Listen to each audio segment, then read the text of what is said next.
जय श्री माता जी। हम सभी श्री माता जी के चरणों में नतमस्तक होंगे और प्रणाम करके वंदन लेंगे। We all will bow down at Sri Mataji's lotus feet, offer our pranams and then take vandan.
तीन महामंत्र और श्री गणेश मंत्र।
दोनों हाथ श्री माता जी की तरफ करते हुए हम प्रार्थना करेंगे।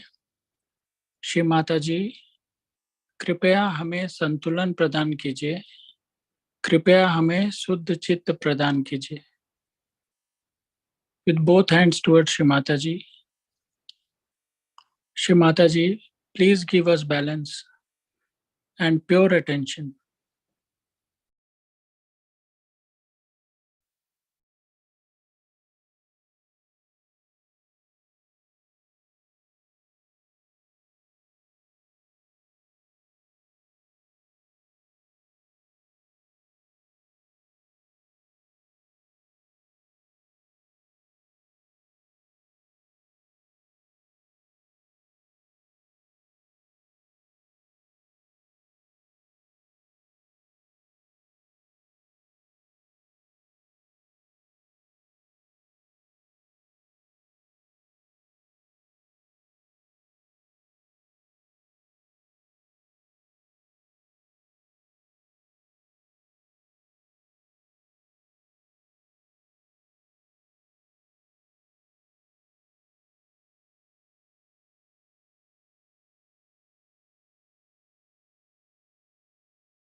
हमारा चित्त हमारे हृदय पे रखेंगे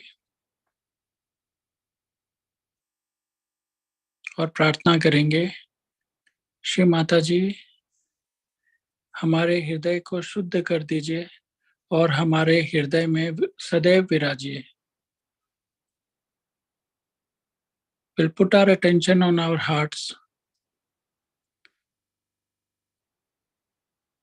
Shri Mata Ji, let our hearts be cleansed by your grace and please reside in our hearts always.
Shri Mata जी, हमने स्वयं को और सभी को पूर्णतया क्षमा कर दिया है।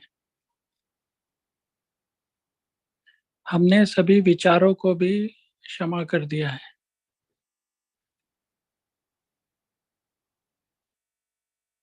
आप कृपया हमें क्षमा की शक्ति प्रदान कीजिए।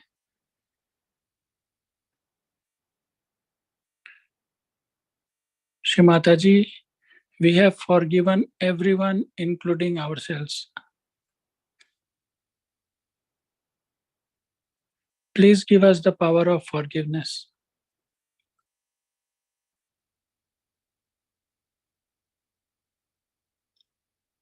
We have forgiven all our thoughts also.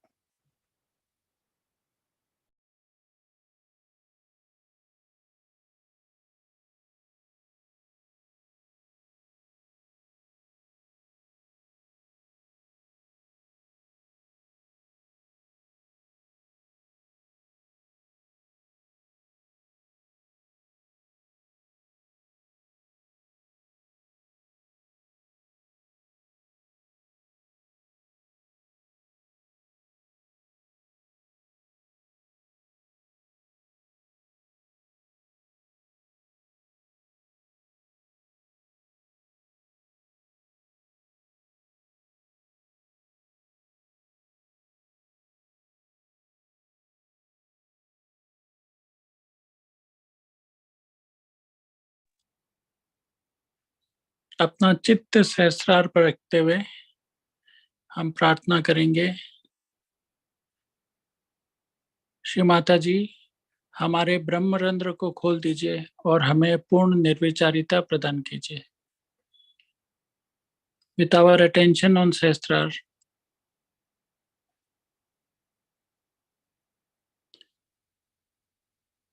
Shri Mataji, let our Brahmarandra be opened by your grace. Please establish thoughtless awareness within us.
अब हम श्री माता जी की अमृतवाणी सुनेंगे और उसके पश्चात कुछ देर ध्यान में रहेंगे.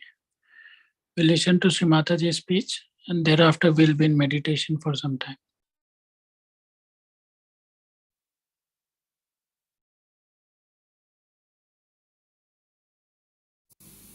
It is a great day when Christ came on this earth.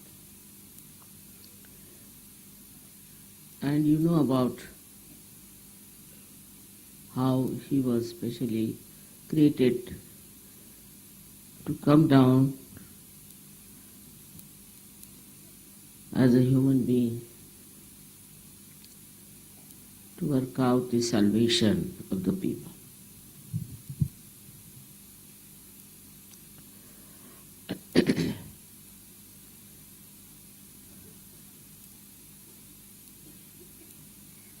It is said that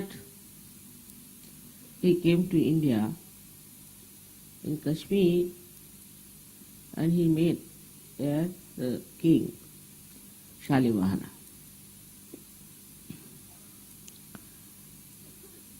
It's all in Sanskrit. I've read that the conversation took place between Christ and King Shalivana, who was a great devotee of the mother. And he asked him, "What is your name?" In Sanskrit it's already. So he said, "I come from a country where people believe in filth. And I think this is my own country." So Shalivana said, "You are such a great person who has come on this earth. So you should go back to those countries to save them and to tell them about the pure principle of life." In Sanskrit it was written Nirmala Tattvam. And Christ went back, and after 3.5 years only he was crucified.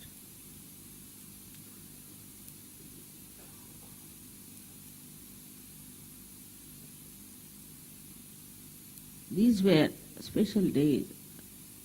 I call them the days of tapasya. Same time Buddha and Mahavira were born. At the same level of the Virata's forehead. As you know that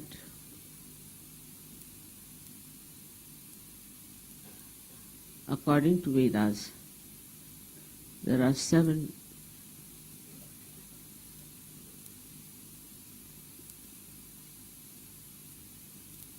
awarenesses we can go through, or the subtle qualities we have within ourselves. The first one was the Bhu. Bhu is Ganesha was created. Second is Bhurva, meaning Antariksha, means all that is created around us.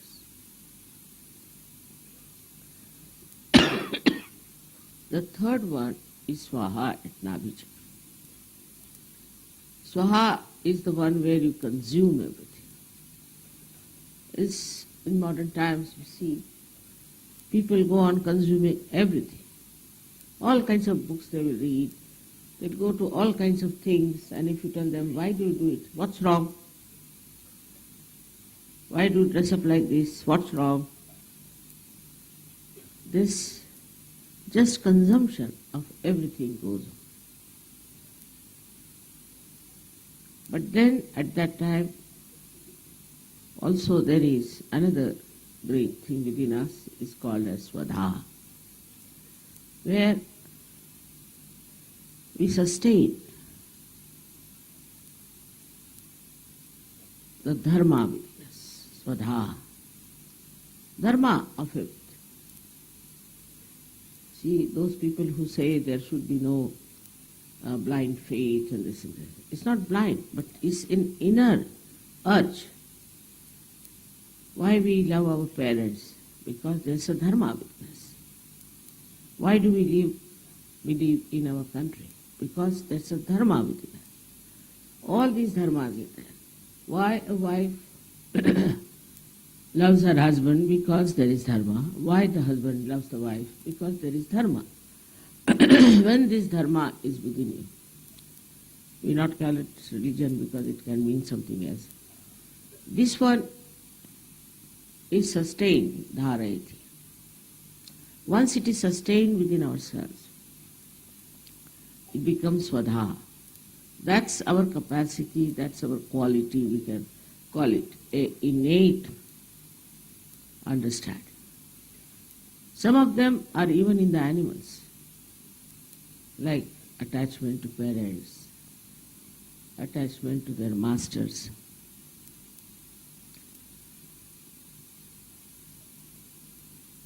Then comes the higher awareness, where your mana, now it's not mind, there's very confusion, there's a big confusion of mind. You see, English language is really quite confusing. Mana means by which we have emotions. Now recently I read that they are now talking about not only of IQ, but EQ, means emotional coefficients. That means a person who has only intelligence is not all right. He must also have the balance of emotions. They are coming to it now. But first they only used to praise people who have IQ. That's not the situation. So now it is different, perhaps they are realizing that through intelligence how people have created chaos, violence, all kinds of destruction on this earth. So now they are talking about a higher capacity within us called an EQ, which capacity is emotional. This emotional capacity comes to you as the inner urge, as the inner capability, which you cannot avoid. A person may be anything in life, but if he has no love, if he hasn't got any emotional feelings, then he is not complete. Now these emotional things also could be very limited, no doubt. They could be something that get attached to somebody or something can happen. As also the IQ, where we get attached to some idea, like Hitler had some idea. And he believed that it was the truth and he has to do it. So when you get attached to one idea like that, you can just do things which are not at all helpful, supportive or nourishing to reality.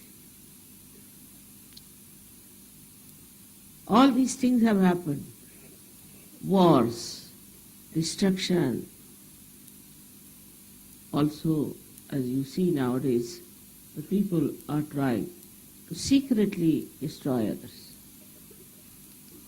All these are coming as the anti-feeling, where the mana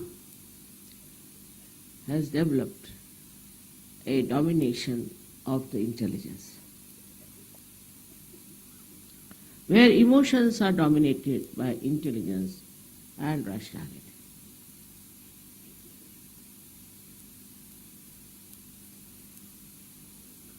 So there is another awareness within us, another capability within us, another urge within us, innately built, is the jana. Jana means the people, the communication. You cannot live alone. You see, a man who goes to jail,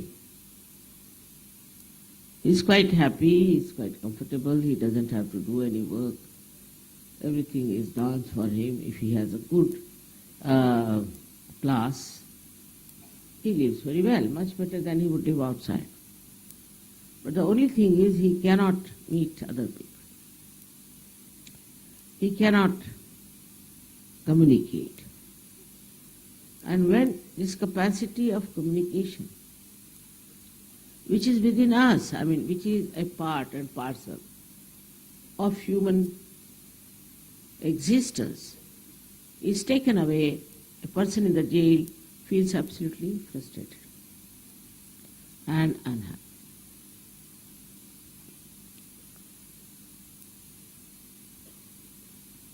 He doesn't mind laboring, doing all kinds of menial work, as long as he is not in the jail, cut out of the communications with others. So this communication is also an inner urge within us. In that also people sometimes go too far and neglect other dharmas.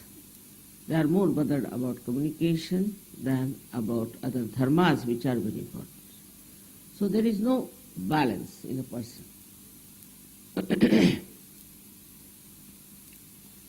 Then comes the sixth awareness, which is a very interesting thing. One was where we take to conditionings. Say, if I am an Indian, then I am very proud of Indians. I can never see anything wrong with them. Or I may see everything wrong with them. It can be both ways. How you have been conditioned is the point. And this conditioning comes to us through our sixth center of Agya. And another thing that we develop when somebody tries to condition us or to control us, we try to get out of it, or sometimes we try to dominate.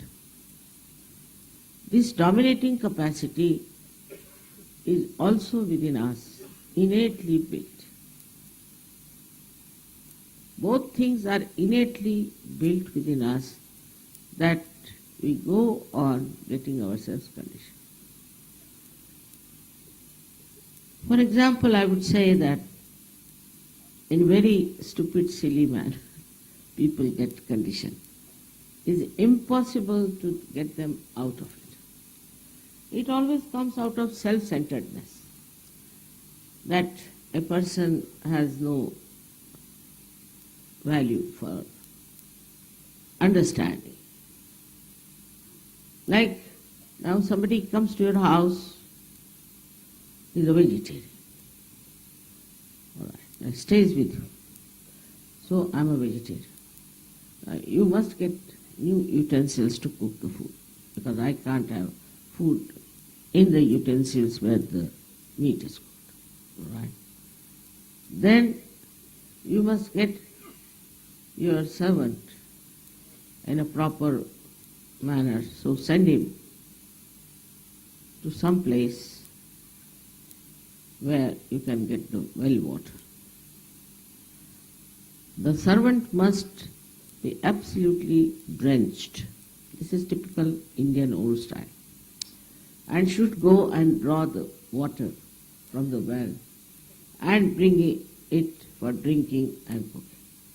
While the servant dies of pneumonia, doesn't matter. All such stupid conditionings we have. But it's not only that in the East you find all this conditioning, in the West is even worse. For example, they have clubbing. Now there are clubs where people wear particular type of clothes. It's a club. Now if they wear something else, then everybody will laugh at them. Or how to use the spoon and fork is very important in the West. How they use spoon and fork, especially English, have this nonsensical conditioning. If somebody uses the fork and spoon in a wrong way, then finished. He is nowhere. He is not sophisticated.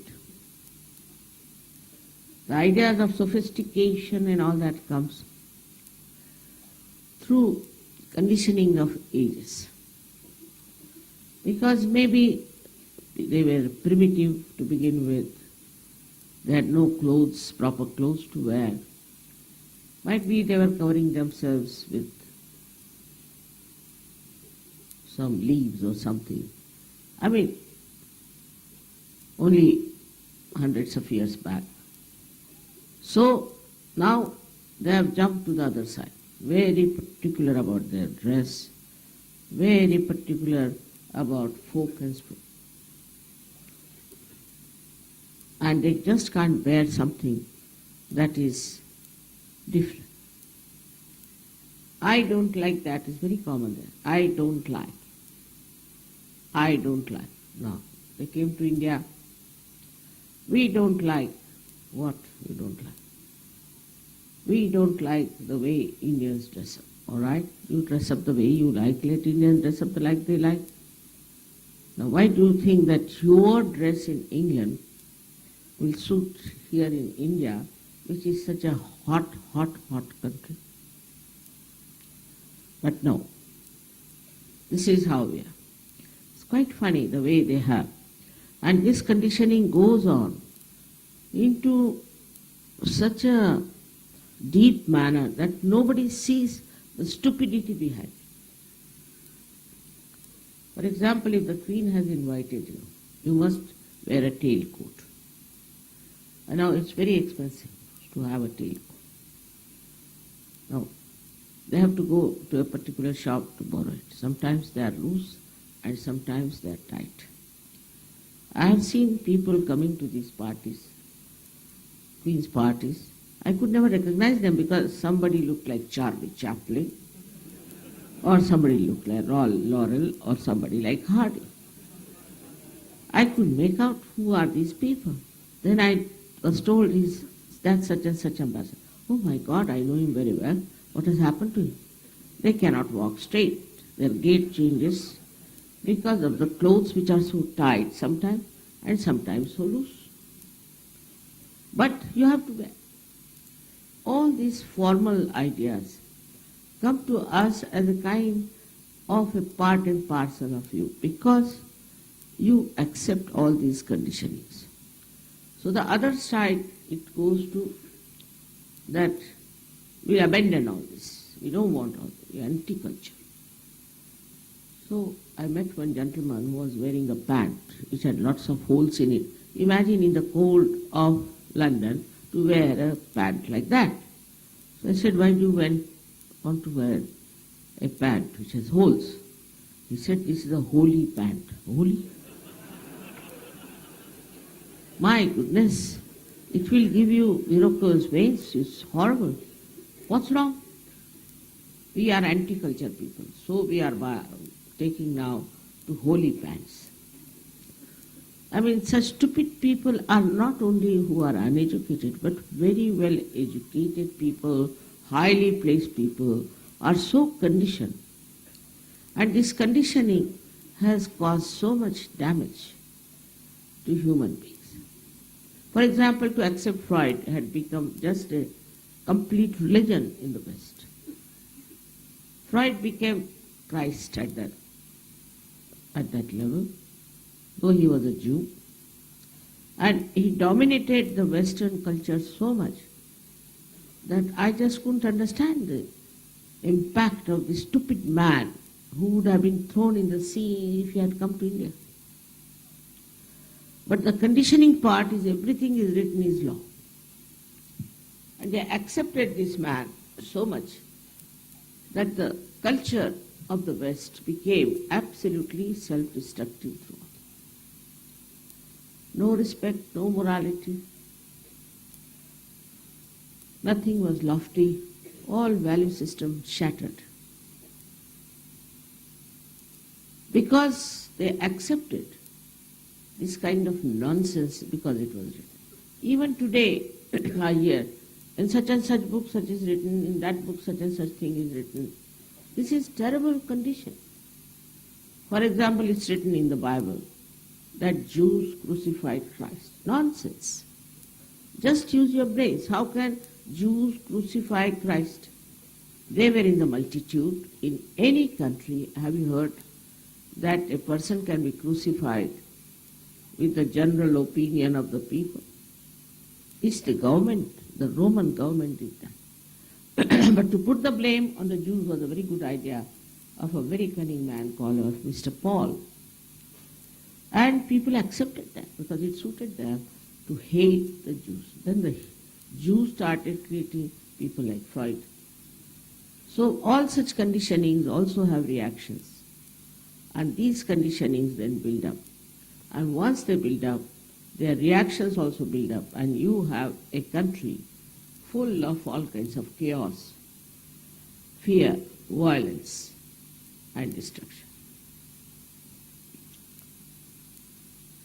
The conditioning is more also with the idea of possession.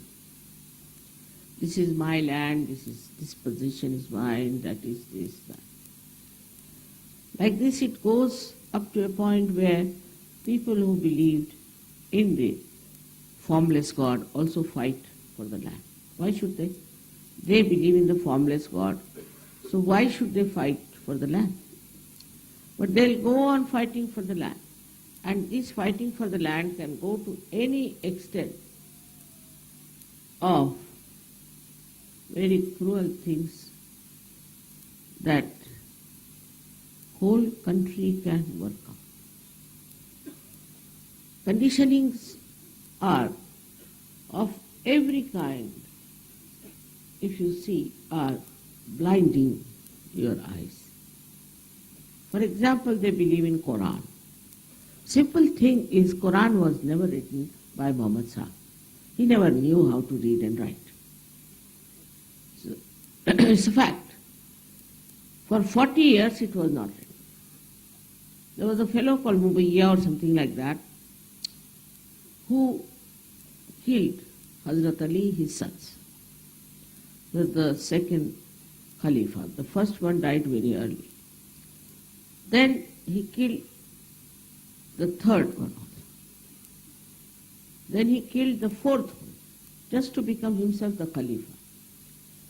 And the liver of this fourth Khalifa was eaten by the mother of this horrible fellow who hated women. So he puts it down in the Quran, all the things against women. And people accept it because it's in the Quran. Somebody has made fun of Quran and written what's wrong and so stupidity and all that. So I asked him, what is the use of writing this book? What is the use? He said, I never thought of the use. Then why did you write? It must have some use. It's a useless book.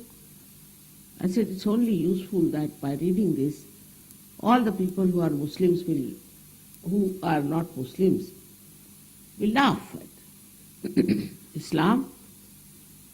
And those who are Muslims will say, wow, well, this is our book. Whatever it says, we believe in it.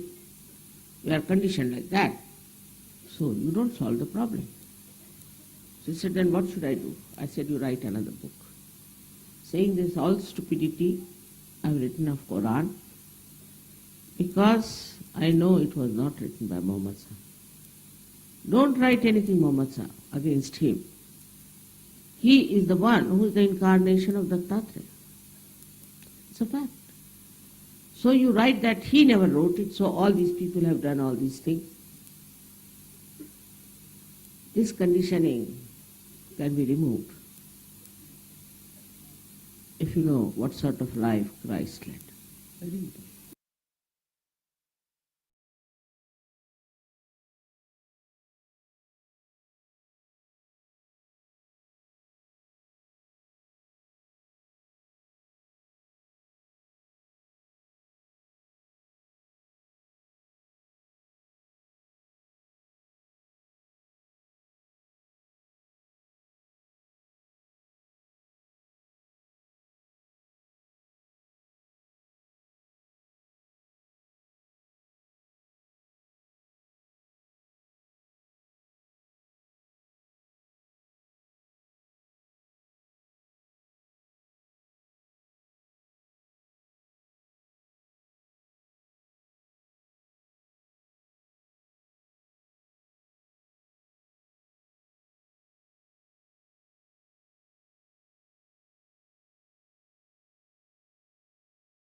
Shri Mata जी के चरणों में नतमस्तक होकर प्रणाम करके हम बंधन लेंगे.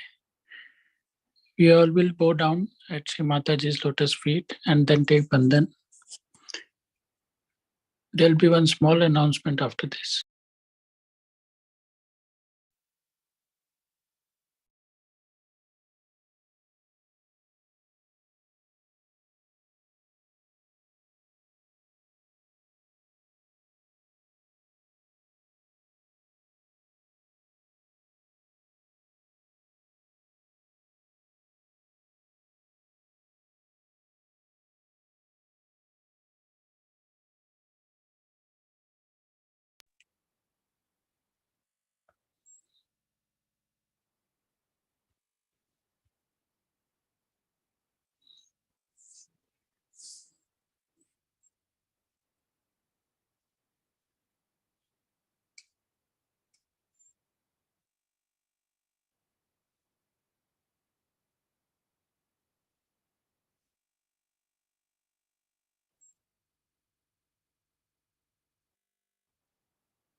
जय श्री माता जी.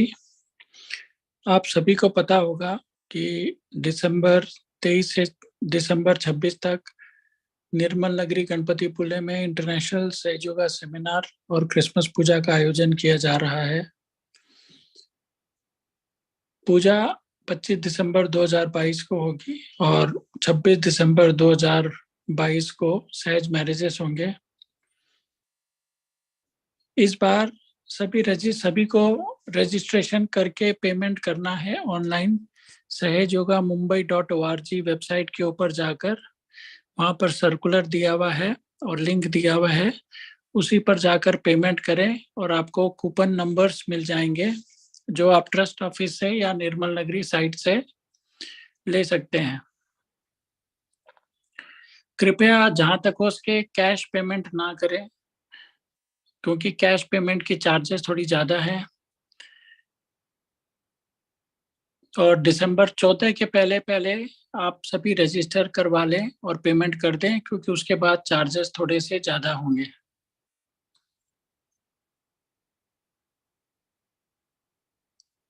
जिनको 22 तारीख को और 27 तारीख को भी स्टे करना है वो कृपया एक लिंक दिया हुआ है सर्कुलर में, उसमें अपनी डिटेल्स भर दें ताकि आपको वहां पर कोई असुविधा ना हो.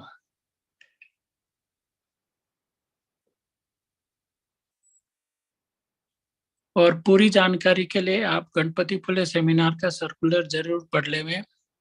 सहज मैरिजेस का मैचिंग की अनाउंसमेंट्स होगी दिसंबर 23 को और लास्ट डेट जो थी सहज मैरिजेस के फॉर्म भर के देने की वो 30 नवंबर जो खत्म हो चुकी है.